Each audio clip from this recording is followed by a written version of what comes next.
Lição 12. A coragem do apóstolo Paulo diante da morte.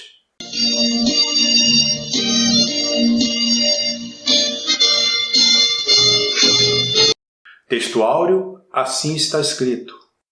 E assim nós, que vivemos, estamos sempre entregues à morte, por amor de Jesus, para que a vida de Jesus se manifeste também em nossa carne mortal. Segundo aos Coríntios, capítulo 4, versículo 11. Verdade prática. O Espírito Santo nos prepara para sofrer por Jesus Cristo e suportar as angústias e aflições na obra de Deus. Eu sou o pastor Israel Silva, sou pastor, sou teólogo, sou economista e, sobretudo, sou servo do Deus Altíssimo. Essa deverá ser a última lição para este ano de 2021. Portanto, desejo a você um Feliz Natal, boas festas, Feliz Ano Novo, muita graça de Deus para você que me assiste e sua família. Também, claro, peço que você curta, comente, compartilhe, se inscreva no canal, dê o seu like, o joinha. E quanto a se inscrever no canal, verifique se é seu desejo permanecer inscrito. Precisa estar na cor cinza e grafado inscrito. Posso contar com você, não posso?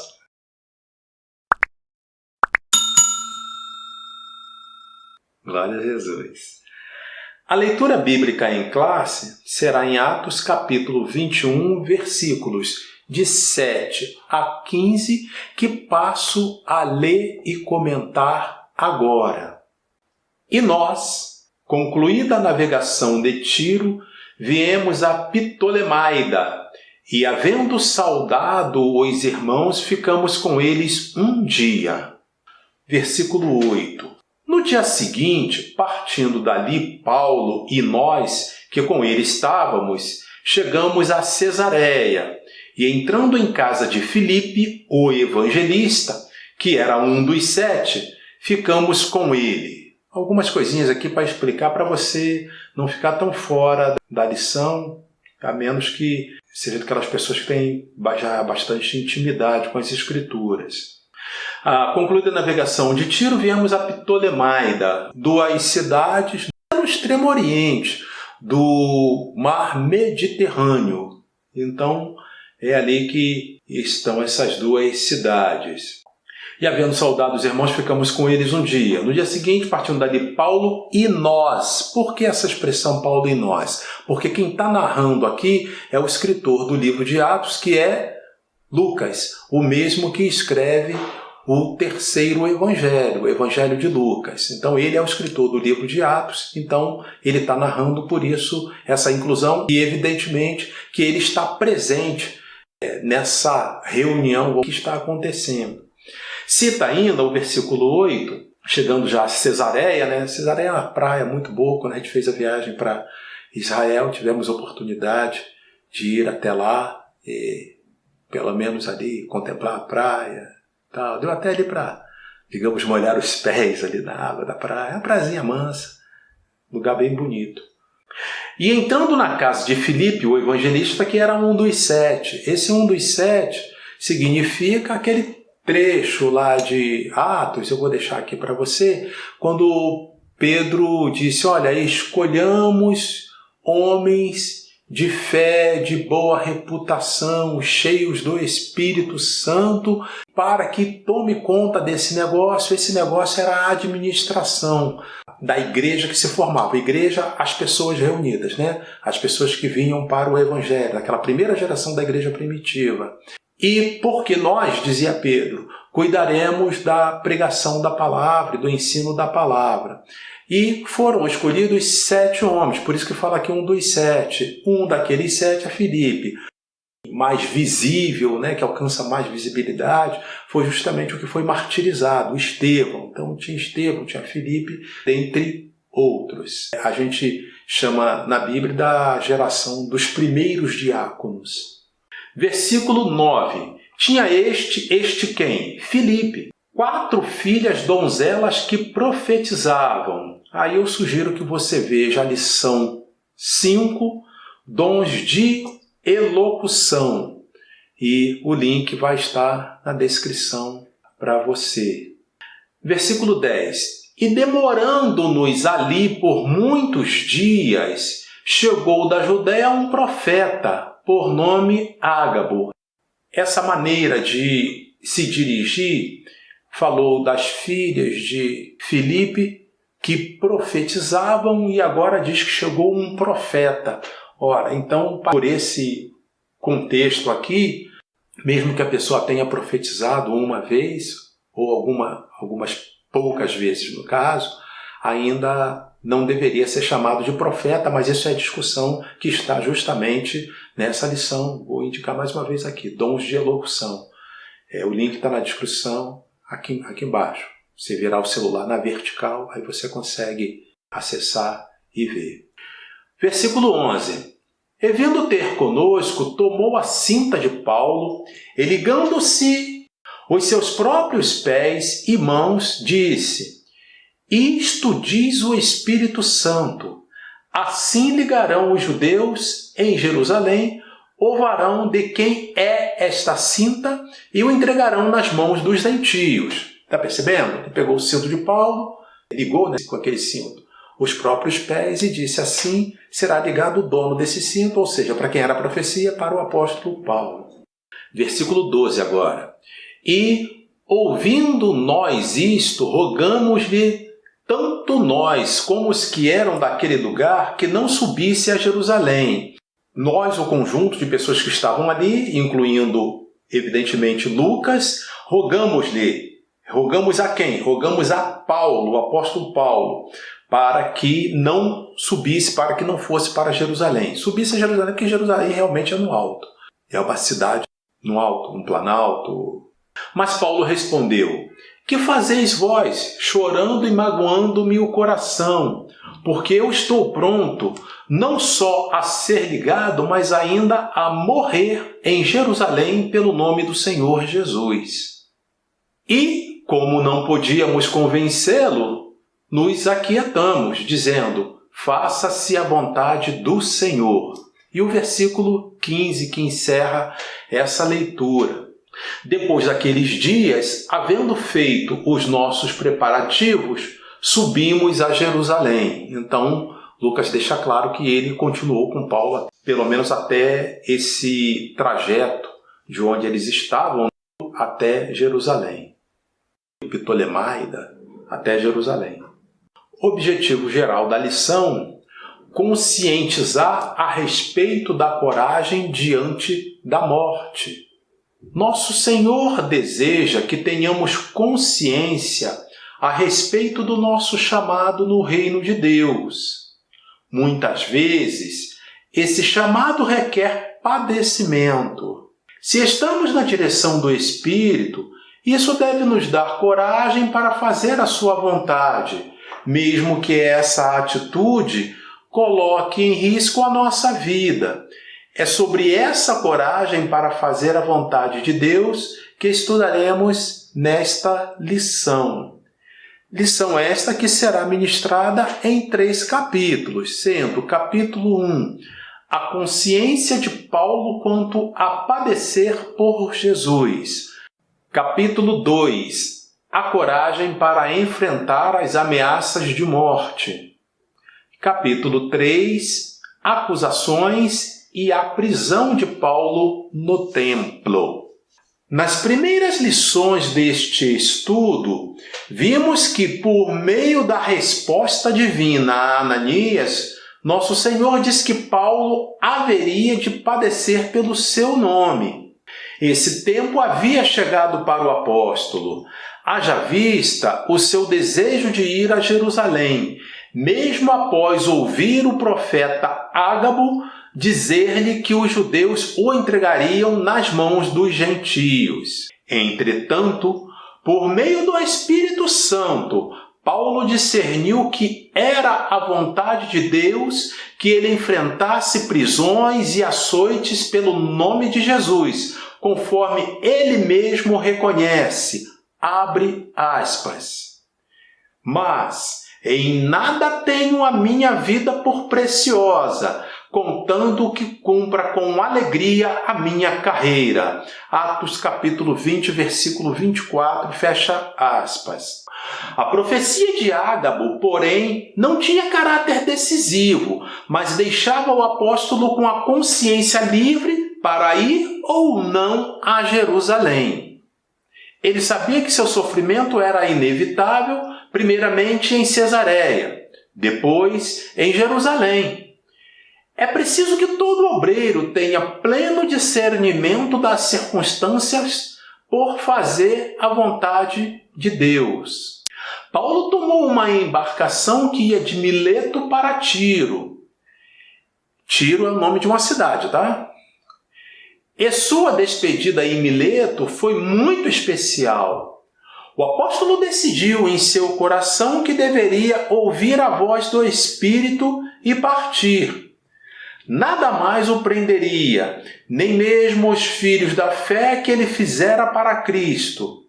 Em Tiro, Paulo se encontrou com discípulos da cidade e foi ali que lhe aconselharam a não ir a Jerusalém, pois enfrentaria muitas ameaças. Esses irmãos oraram de joelhos na praia pelo e com o apóstolo. Nesse lugar havia o bálsamo espiritual misturado à tristeza da despedida. Esse episódio mostra o quanto devemos cuidar um dos outros, principalmente quando nos encontramos numa missão espiritual. Nesta cidade, o apóstolo aproveitou a ocasião para fortalecer a fé dos cristãos de Cesareia. Ali, Paulo encontrou um dos diáconos eleitos em Jerusalém que se tornara um evangelista inflamado pelo Espírito, Filipe. Este recebeu e hospedou o apóstolo e seus companheiros em sua própria casa. Segundo a narrativa de Lucas, Filipe era homem espiritual e suas 4 filhas donzelas profetizavam. Nessa permanência de 8 dias em Cesareia, Paulo não se organizou para ficar mais tempo e resolveu seguir pela estrada até Jerusalém. É muito significativo quando o nosso coração, inflamado pela convicção do Espírito Santo, persevera em cumprir a missão outorgada. A síntese desse capítulo 1, o apóstolo Paulo tinha plena consciência acerca da inevitabilidade de padecer por Cristo. Capítulo 2. A coragem para enfrentar as ameaças de morte. Depois de ouvir a mensagem profética acerca do risco de morte que enfrentaria em Jerusalém, Paulo procurou ouvir a voz do Espírito ao seu coração. Isso deu-lhe uma certeza profunda de ir até o fim em seu ministério e, consequentemente, enfrentar qualquer ameaça. Note que a coragem do apóstolo Paulo não se baseava em si mesmo, mas no Espírito Santo. Por isso, serenamente, o apóstolo exortou os irmãos em Cesareia para que não o impedissem de ir a Jerusalém. Finalmente, aqueles irmãos entenderam que nada o deteria e disseram: faça-se a vontade do Senhor. Precisamos aprender a ter a serenidade do Espírito Santo em todas as nossas decisões. Paulo foi para Jerusalém acompanhado por alguns discípulos de Cesareia. Sua recepção em Jerusalém foi feita de muito boa vontade pelos irmãos da igreja. A notícia de sua chegada rapidamente se espalharia pela cidade. A ocasião era festiva e Jerusalém estava recebendo judeus de todas as partes do Império Romano para a tradicional festa de Pentecostes. No dia seguinte à chegada em Jerusalém, Paulo encontrou-se com os anciãos e Tiago, o irmão do Senhor, um dos principais líderes da igreja em Jerusalém. Ali, todos ouviram do apóstolo o que Deus estava fazendo na vida dos gentios. Glorificaram a Deus pelas maravilhas que Ele, Deus, havia feito por intermédio de seu servo apóstolo Paulo. Entretanto, os irmãos da igreja em Jerusalém não deixaram de mencionar a Paulo a acusação dos judeus que haviam recebido o evangelho, mas estavam presos ao judaísmo. Esses judeus queriam um cristianismo judaizante, com costumes e ritos, tais como a circuncisão, a guarda do sábado, entre outros. Paulo, porém, era a antítese disso tudo. Ver lição 9, que eu deixo aqui na tela, Paulo e sua dedicação aos vocacionados. O link na descrição, virando o celular na vertical, aqui embaixo. Síntese do tópico 2. A coragem do apóstolo Paulo para enfrentar a morte tinha como fonte o Espírito Santo. Capítulo 3. Acusações e a prisão de Paulo no templo. As acusações contra o apóstolo Paulo eram as seguintes, que ensinava que os judeus entre os gentios deviam se apartar da lei de Moisés. Eles não deveriam circuncidar os filhos, nem andar segundo a lei de Moisés. Os judeus oponentes de Paulo torciam suas palavras e incitavam o povo a rejeitá-lo.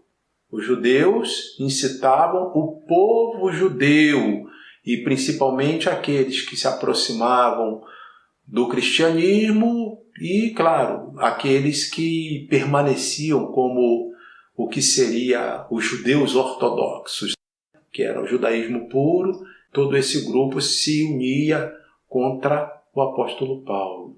Não obstante, Tiago e os anciãos da igreja fizeram a seguinte sugestão ao apóstolo: levar 4 homens que fizeram voto de Nazireu, pagar as despesas deles, raspar a própria cabeça como demonstração de que praticava a lei.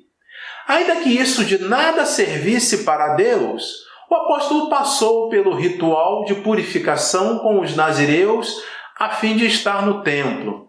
Aí essa parte aqui, dizendo que Paulo fez tudo, ainda que nada disso servisse para Deus, vai mais naquela linha que Paulo diz que fiz-me de tudo para ver se conseguia ganhar alguns para o evangelho. Vou deixar até essa passagem aqui para você. Então, foi todo um esforço dele no sentido de quebrar barreiras sociais. A questão que está aqui é essa. Ora, todo seguidor de Cristo deve estar pronto contra as falsas acusações dos oponentes da fé, quer os de fora, quer os de dentro. Essa frase aqui, aí eu acrescento, nota 10, e vou repetir para você. Vou deixar esse texto aqui, extrair, deixar aqui na tela. Ora, todo seguidor de Cristo deve estar pronto contra as falsas acusações dos oponentes da fé, quer os de fora, quer os de dentro. Essa frase é muito atual. A maioria dos judeus da Ásia, que veio para a festa de Pentecostes, ao ver Paulo no templo, começou a alvoroçar todo o povo, lançando mão do apóstolo, acusando-o de inimigo de Moisés e profanador do templo.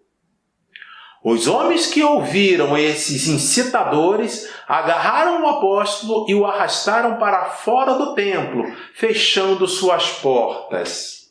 Essa gente começou a pedir o linchamento ou apedrejamento de Paulo, e essa notícia chegou ao comandante chamado Cláudio Lísias.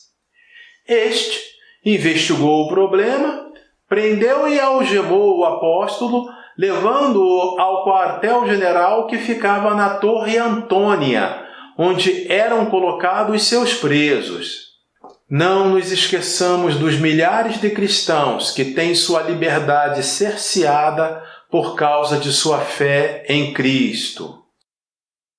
Um resumo desse capítulo 3, do que falamos até aqui, pode ser dado por essa expressão: estejamos atentos para os caminhos que o Espírito Santo quer nos levar. Talvez eu devesse ter dito isso no início da lição, mas para você que está assistindo até aqui, que vai assistir a lição toda, ainda está em tempo. Essa lição é uma lição bem avançada, teologicamente e espiritualmente. Então, parabéns para você que está assistindo, que está prestando atenção. Ela é bem avançada. Então, quando a gente dá um resumo desse aqui, estejamos atentos para os caminhos que o Espírito Santo quer nos levar. No caso de Paulo, fica claro que o Espírito Santo conduzia as coisas no sentido de Paulo ser realmente condenado, ser martirizado ao final como foi. Não é que Deus tenha prazer nisso, pelo contrário, Deus sofre junto com seus filhos. Mas isso fazia parte do plano de Deus, isso é difícil de explicar.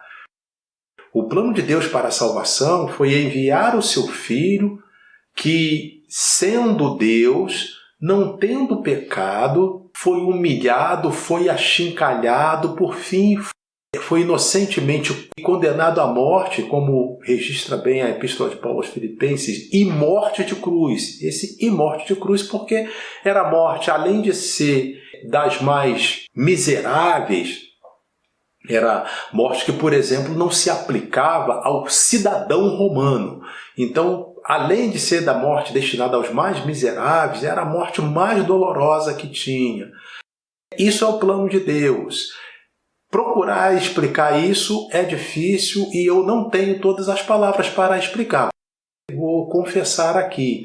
Tão somente a gente precisa aceitar pela fé que Deus sabe de todas as coisas, que o pensamento de Deus é superior ao nosso pensamento, a sabedoria de Deus é maior que a nossa sabedoria. E, além disso, eu ia deixar para dizer isso ao final, mas acho que o momento já vale. É muito importante ter essa questão da morte, como está sendo colocada aqui, da seguinte forma: eu vinha meditando nessa lição, falei, poxa, mas que lição, parece uma palavra dura, uma palavra difícil para a gente entregar para as pessoas, embora todos que estão me ouvindo certamente terão algum parente aí, sei lá, os pais, avós, ou antepassados, amigos, e ainda mais a gente saindo aí também dessa pandemia.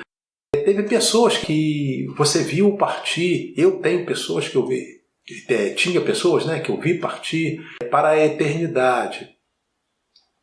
O ponto que, quando Paulo diz todas aquelas coisas, nada tenho a minha vida por preciosa, a pessoa que não tiver um aprofundamento na dimensão do espírito pode classificar isso quase que uma frase suicida. Ah, então ele queria morrer? Não, ele não queria morrer, ele queria deixar fazer cumprir em sua vida o que era propósito de Deus. Nem todas as pessoas que Deus chamou para ser Marte. Aliás, nem todas. A grande maioria não chamou.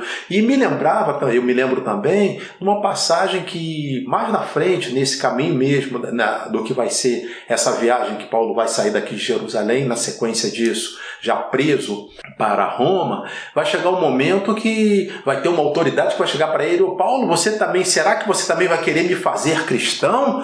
Aí Paulo diz assim: quem dera que você também se tornasse cristão como eu, exceto pelas minhas cadeias. Ou seja, aquilo que Paulo sofre não é para todo mundo, é um chamado dele. E quem tem o chamado, a pessoa vai entender. E o outro ponto que precisa ser colocado: para o cristão nascido de novo, que teme ao Senhor, na verdade, essa vida é tão somente um estágio. Partir para a glória, partir para a eternidade, claro, o que será juridicamente, né, o óbito, para o cristão é o encerramento de um estágio, é dormir Paulo usa essa expressão, né? Alguns que já dormem, Lucas também registra dessa forma, porque nós haveremos de ressuscitar. Então dormiu e vai acordar. Essa questão temporal, mas desde lá dos dias de Paulo, que as pessoas morreram e tal, e não ressuscitaram até agora. Ora, para quem está inconsciente, e ficar inconsciente um dia, ficar inconsciente 100 dias, 100 anos, 1000 anos, 2000 anos, como é o caso, né, da geração aí do apóstolo Paulo, é a mesma coisa, depois vai acordar. E a Bíblia diz que seremos o quê? Os que morreram em Cristo ressuscitarão primeiro, depois nós seremos transformados. Aí sim vai começar o segundo estágio, que é muito melhor que o primeiro. E eu fico imaginando quanta coisa boa tem nesse mundo. Eu tive assim uma infância bem pobre, mas Deus me abençoou materialmente, secularmente, me deu condições de estudar, me deu condição de trabalhar, me deu condição de eu conhecer lugares, conhecer pessoas, estar em lugares importantes, com pessoas importantes. Digo tudo isso para a glória de Deus. Eu até, numa lição passada, eu cheguei inclusive a dizer, eu gosto de viver, e reitero isso, eu gosto de viver. Mas o cristão não pode perder de vista, e eu tenho isso muito claro, e ficou muito mais claro quando eu meditava nessa lição. Nós estamos no primeiro estágio de 2. O segundo será na ressurreição dos mortos ou com o arrebatamento da igreja. E qualquer que seja o nível de felicidade, ainda que eu sei o quanto eu sou feliz, né? Cada pessoa tem que responder por si. Mas ainda que você atribua felicidade à quantidade de dinheiro ou à conta bancária de cada um, o nível de riqueza ou o ranking de riqueza da pessoa no mundo, tá bom. Eu vou até acompanhar esse raciocínio. Se você considerar que uma pessoa que está aí entre os mais ricos do mundo ou o mais rico do mundo seja uma pessoa muito mais feliz do que eu sou hoje, eu respeito se for uma opinião, tá? Não estou dizendo isso não. Eu sou muito feliz com o meu Jesus. Mas ainda que alguém pense assim, eu vou dizer uma coisa. O segundo estágio do cristão, do que morreu em Cristo, será de felicidade muito maior do que qualquer felicidade que a gente possa mensurar, imaginar neste presente momento, neste mundo. É assim que pensa o apóstolo Paulo. Eu estou cumprindo simplesmente a missão de Cristo. Mas se morrer, minha vida está na mão de Cristo. Ele sabe qual é o tempo, ele sabe qual é o meu momento. E tem o segundo estágio. A morte para aquele que está em Cristo não é perda total. Pelo contrário, é término do primeiro estágio para começar o segundo. Está pronto para começar o segundo. Quando ele vai começar? Assim que Jesus voltar. Estamos esperando isso para qualquer momento, mas aí já é uma outra cadeira, já é uma outra lição. Eu precisava já dar esse corte aqui nesse momento aqui da lição, porque a gente estava acrescentando coisas que são de um nível teológico, espiritual, de ensino, de doutrina, bastante avançado, que é isso tudo aqui. Amém? Diga glória a Jesus. No diálogo com Lísias, Paulo fala em um grego polido e o comandante então descobriu que o apóstolo não era o sicário egípcio procurado nas regiões do império. Essa é uma passagem pouco até falada, mas está realmente na Bíblia. E esse termo sicário, ele melhor traduzido é por assassino de aluguel ou pessoas que fazem serviço semelhante, homicidas mesmo. E esse cidadão, ou esse egípcio, de que fala esse texto, ele, além de ter essa acusação de homicídios na ficha dele, ele também estava arregimentando pessoas. Então, por isso que houve essa abordagem de Lísias, né, que era o comandante ali militar, comandante daquela autoridade ali naquela região, ele chegou a conjecturar se Paulo era esse. Os judeus estavam tão preocupados em prendê-lo, em entregá-lo. Olha, esse homem está provocando o caos aqui na cidade. Aí ele fez essa comparação, mas longe disso, né? Paulo era um homem de pregar, Paulo era um homem de Deus, pura e simplesmente. A atividade de Paulo principal era pregar a palavra de Deus. Esse egípcio levantara uma sedição contra o imperador tempos atrás. Como Paulo se declarou cidadão romano, Lísias não mais o confundiu com esse sicário e mudou a forma de tratamento com o apóstolo. Mesmo ferido pelos açoites, manchado com o próprio sangue, mas estimulado pelo sentimento de martírio pelo seu Senhor, o apóstolo não perdeu a oportunidade de usar sua defesa para proclamar o Evangelho. Eis a razão de o apóstolo padecer pelo nome de Jesus: proclamar o Evangelho para as pessoas que o odiassem. Às vezes, somos provados por Deus e percebemos que sua vontade é para que o Evangelho seja anunciado por meio de nós ao enfermo no hospital, ao preso numa penitenciária, ao viciado numa cracolândia ou em qualquer outra circunstância desconfortável que Ele, o Senhor, nos colocar. Estejamos atentos para os caminhos que o Espírito Santo quer nos levar. Síntese desse tópico 3. As acusações mentirosas contra Paulo implicaram em sua prisão. Concluindo, a atitude de sofrer pelo nome de Jesus tem sido abandonada nos tempos modernos, na maioria das vezes, né? A visão que Paulo tinha da missão evangelizadora o fazia enfrentar toda e qualquer oposição e sofrimento. O apóstolo podia dizer, abre aspas, porque a nossa leve e momentânea tribulação produz para nós um peso eterno de glória muito excelente. O apóstolo fala de pequena tribulação, leve e momentânea tribulação. E aí a gente deve lembrar, né, que o apóstolo levou 39 chibatadas, uma série de 39 chibatadas por 4 vezes, como está aqui, eu deixo o texto para vocês.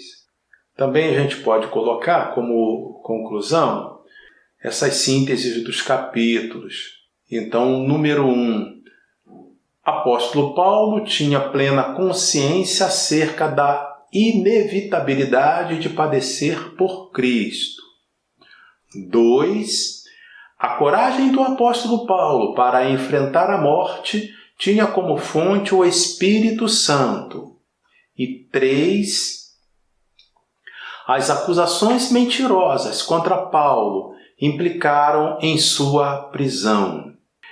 Eu recentemente, dentro das coisas boas que a gente tem na internet, tem que peneirar bastante, é como garimpar para encontrar ouro, pedras preciosas. O garimpeiro ali, ele fica catando ali para pegar, como se diz, um grão de areia, né, dentro daquilo que peneira e tal. A internet está um pouco disso. Mas tem coisas boas se a gente procurar e também de acordo com as pessoas de quem a gente recebe. Mas falava o texto fazendo uma comparação da arte com a Bíblia. E eu achei muito interessante, e eu lembro que vou citar aqui 2 tipos de arte, né? E a primeira é justamente a pintura. Eu tive a oportunidade, já faz alguns anos, mas eu tive a oportunidade de ir lá na chamada Basílica de São Pedro, no Vaticano. Olha, para quem foi, facilmente vai concordar comigo, e quem não foi, você pode acreditar.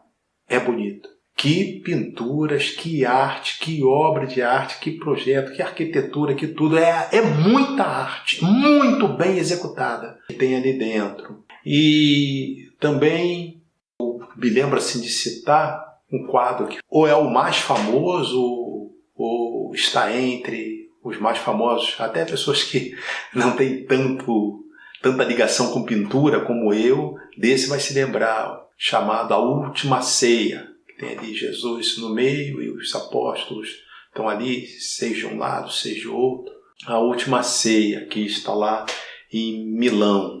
É uma maneira que o pintor encontrou de trazer para a tela aquele momento da Bíblia. Eu vou falar como consumidor. Eu não sou especialista em arte. Eu vou dar a minha opinião até onde eu vejo. Assim como uma obra de arte, um quadro, uma pintura, ele vai a leilão e arremata quem oferece o maior valor, então isso aí não se discute. O quadro valia quanto? Valia por quanto ele foi pago. É isso que o quadro valia. Então não se discute. Então eu vou dar a minha opinião. A arte atinge o seu clímax quando ela se encontra com a Bíblia. A afirmação é minha, eu assumo. Quem quiser concordar, concorde. Quem não quiser, fique à vontade. Mas a afirmação é minha. Ela atinge o seu clímax, o seu máximo, quando ela se encontra com a Bíblia. O exemplo, esse quadro chamado aí da Última Ceia, e tem vários outros muito bem feitos. Tem uma obra em Jerusalém que foi doado, é um menorá. Menorá é aquele castiçal, né? Com 7 castiçais, tipo uma árvore. E ele foi doado, é bem grande. Eu acho que olhando assim, a gente não mediu na época, mas pelo que eu vi, o tamanho que eu vi, eu vou botar ali, olha, algo de 4 a 5 metros. Aí, se você também encontrar uma informação mais detalhada, pode botar aí nos comentários. Mas em torno de 4 a 5 metros. Então tem aquela árvore e tem várias esculturas ali, naquele metal ali, de passagens bíblicas. Então você olha ali, você vê um conjunto de esculturas ali grafadas que representam Daniel na cova dos leões. Aí, outro lado, tem Davi enfrentando Golias. Aí, em outro ponto, tem os 3 hebreus na fornalha de fogo, né, dos dias de Nabucodonosor, e que não se queimavam. Aí tem lá. Aí tem outro, tem o Vale dos Ossos Secos, que foi a visão de Ezequiel. Então, eu falei do Menoá, é isso aqui que eu falei. Ó. Então, lá tem várias gravuras dessa aqui, nesses pontos aqui. Imagina isso aqui, né, com 5 metros, mais ou menos, que é o tamanho. Cada ponto desse aqui, ele faz uma passagem bíblica aqui. Foi isso que eu quis dizer com o Menoá. É obra, é arte. E, para mim, coisas como essas, aí sim, é o clímax da arte, quando a arte se encontra com a Bíblia. É o meu modo de ver. Da mesma forma, a música. O Martinho Lutero dizia que não há nenhuma arte que seja tão importante, tão magnífica quanto a música. E claro que ele se referia à música cristã, a música que exalta o Senhor, a música que glorifica a Deus. Martinho Lutero fez aí, até hoje, muito cantado, música aí que está com cerca de 500 anos, né? Castelo Forte. Castelo Forte é nosso Deus. Essa é a versão em português, né? Porque o original é em alemão, e aí eu não falo alemão, mas supõe-se que seja mais ou menos essa letra, é uma letra muito bonita. Outra que é mais cantada, essa é em inglês, o original, mas tem bastante versão em português, o Aleluia de Handel. Handel é o autor da obra. Aleluia, aleluia, aleluia, aleluia, aleluia. E Paulo escreve as coisas que ele escreveu, que nós fizemos essa lição, e aí agora você vai entender por que eu falei tanto de arte. Justamente conhecida aqui no nosso português, o Mais Perto Quero Estar. O teu original em inglês é Mais Perto de Ti, Meu Deus. E essa música, segundo aí o que a gente consegue pesquisar, inclusive há algum conflito em relação à versão que a gente tem na harpa, é o hino 187. É dado como autora a Sarah Flower Adams. Foi composto em inglês ali no século XIX, e ela segundo ali as pesquisas que a gente pode fazer, ela nos deixou em 1848, nos deixou, né? Deixou este mundo. Eu estava longe de nascer, nós todos, né? 1848. Então, quer dizer, a gente está falando da metade do século XIX, se ela compôs, por óbvio, compôs estando em vida. O original.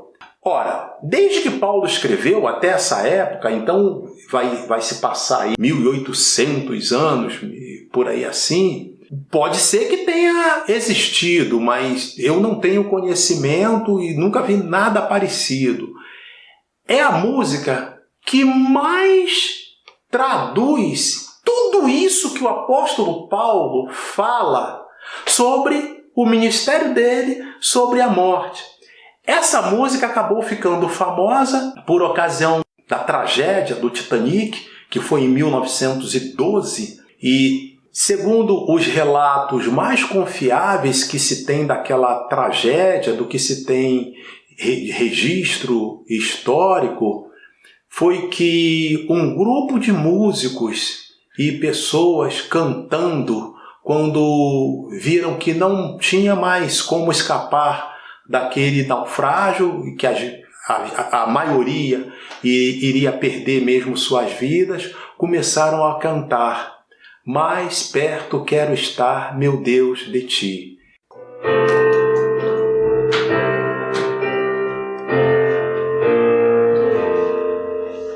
Mais perto quero estar, meu Deus, de ti, ainda que seja dor que me una a ti. Sempre hei de suplicar, mais perto quero estar, mais perto quero estar, meu Deus, de ti. E quando a Cristo enfim me vier chamar, nos céus com serafim irei morar. Então me alegrarei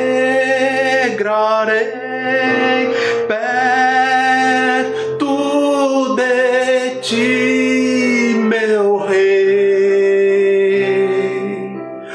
perto de ti, meu Rei, meu Deus, de ti.